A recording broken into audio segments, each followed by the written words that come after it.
டெல்லி பயணத்தை பொறுத்தவரை ரொட்டீனாக நடக்கிறதாங்கண்ணா. வருகின்ற 16, 17, 18 நம்முடைய தேசிய செயற்குழு மீட்டிங்கெல்லாம் இருக்குது. அப்புறம் நம்முடைய நிறைய தலைவர்கள் நயினார் அண்ணன், முருகன்ஜி, வானத்தேக்கா எல்லாருமே நிறைய அமைப்பு வேலைகள் செய்து கொண்டிருக்கின்றார்கள் கடந்த ஒரு 6-7 மாதமாக. அதெல்லாம் கூட இன்றைக்கி தலைவர்களை பார்த்து பேசுவதற்கு ஒரு வாய்ப்பு. சின்ன சின்ன இஷ்யூஸு எப்படி போயிட்டுருக்கு வேலை கிரவுண்ட் லெவல் எல்லாமே. அதற்காக நம்முடைய தலைவர்கள் எல்லோரும் இன்றைக்கி நேரம் கிடைத்தது. யாத்திரையிலே ஒரு நாள் இன்றைக்கி விடுப்புங்க, இன்றைக்கி பிரேக் டே. அதே போல் நயினார் அண்ணன் எல்லோருக்குமே இன்றைக்கி நேரம் கிடைத்தது அவர்களுடைய பணியிலிருந்து. அதனால் நம்முடைய தேசிய தலைவர், அமைப்பு பொதுச் செயலாளர், நம்முடைய மாநிலத்திற்கு யாரெல்லாம் அமைப்பு சம்பந்தமாக பொறுப்பில் இருக்கிறாங்களோ எல்லோரையும் பார்த்து பேசுவதற்கு ஒரு வாய்ப்பு. அதே நேரத்தில் இன்று பாரதிய ஜனதா கட்சியிலே தன்னை இணைத்து கொண்ட வேறு வேறு கட்சியிலிருந்து வந்த மூத்த தலைவர்கள் அவர்களும் தங்களை இணைத்து கொண்டார்கள். அந்த நிகழ்வும் இன்றைக்கி டெல்லியில் நடந்துச்சு. ஸோ மொத்தமாக எல்லா நிகழ்வுகளையும் முடித்து விட்டு இன்றைக்கி வரணும். காலையில் திருத்தணியில் நம்முடைய யாத்திரை ஆரம்பிக்குது மறுபடியும்.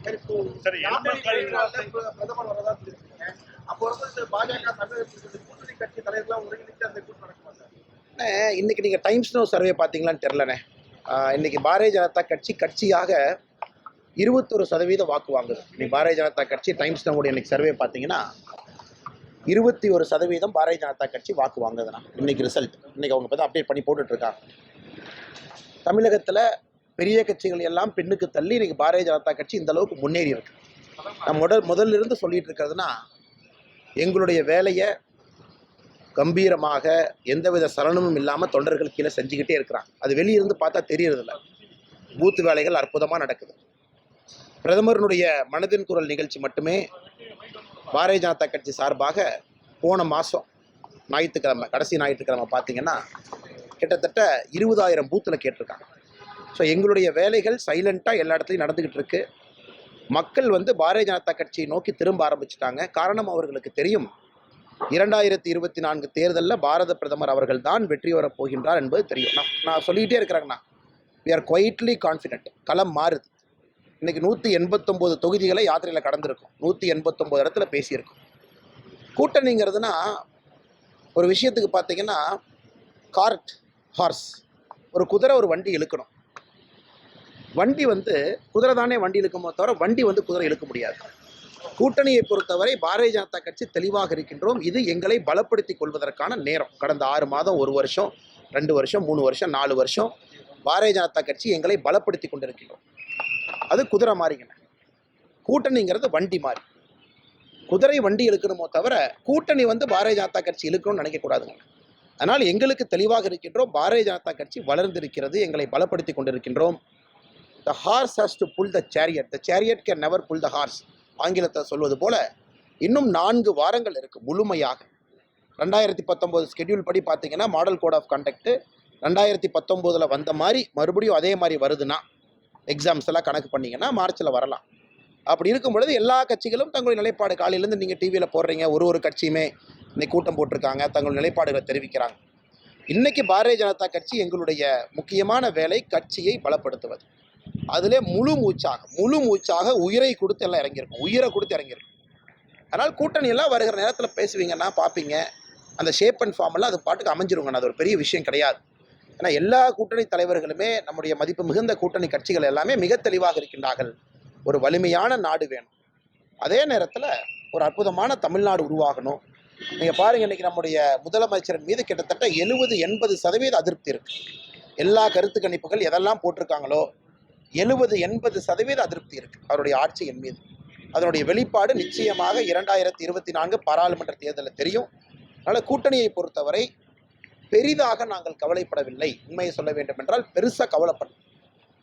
குதிரை தான் ஒரு வண்டி இழுக்க வேண்டுமோ தவிர வண்டி குதிரை இழுக்க முடியாது. இது பாரதிய ஜனதா கட்சி தன்னை பலப்படுத்தி கொள்ள வேண்டிய நேரம். அதை தான் எல்லா கட்சிகளும் பண்ணுறாங்க. எல்லா கட்சிகளும் அமைப்பு வேலைகள் செய்கிறாங்க. நாங்களும் யாத்திரை வேலைகள் செய்கிறோம், வேறு வேலைகள் செய்கிறோம். அதனால் இன்னும் 4 வாரங்கள் இருக்குன்னா பொறுமையாக பார்ப்பீங்க. இந்த கூட்டணி எல்லாம் ஒரு ஷேப்புக்கு, ஃபார்முக்கு வந்துடும். ஒருவேளை கூட்டணி இப்போவே இல்லையா, இன்றைக்கி திமுகவுடைய கூட்டணி இன்றைக்கி இருக்குது. அதனால் என்ன பிரயோஜனங்கண்ணா? சீட் ஷேரிங் ஃபார்ம் பண்ணிட்டாங்களா? வேட்பாளர் முடிவு பண்ணிட்டாங்களா? வேட்பாளர் டிக்ளேர் பண்ண போகிறாங்களா? நாளை காலையில் அந்த வேட்பாளர் களத்துக்கு வேலையை ஆரம்பிக்க போகிறாங்களா? ஸோ கூட்டணியில் கட்சிகள் இருக்குது அப்படிங்கிறதுக்காக பிரச்சனை முடிஞ்சுதுன்னு அர்த்தம் கிடையாதுங்கண்ணா. சீட்டு கேட்குறது அதிகம், இந்த சீட்டு கேட்குறாங்க, யாருக்குள்ள ஒருமித்த கருத்து இல்லை. அதனால் இன்றைக்கி பாரதிய ஜனதா கட்சி கூட்டணி அப்படிங்கிறத பற்றி இன்னைக்கு கவலைப்படலைங்கண்ணா. 2-3 வாரத்தில் அதெல்லாம் தானாக அமைந்துவிடும் என்கின்ற நம்பிக்கை எங்களுக்கு இருக்கிறது. வருகின்ற 11ஆம் தேதி ஜே.பி. நட்டா கலந்துக்கூடிய எண்மணிய மக்கள் ப்ரோக்ராம் வந்து தமிழக அரசு காவல்துறை அனுமதி மறுக்கிறது. இல்லை அனுமதி அவங்க அனுமதியெல்லாம் மறுக்கலைங்கண்ணா. காவல்துறை அவர்கள் அனுமதி மறுக்கலை. நம்முடைய தலைவர்கள் இன்னைக்கு காவல்துறை அதிகாரிகளை பார்த்தாங்க.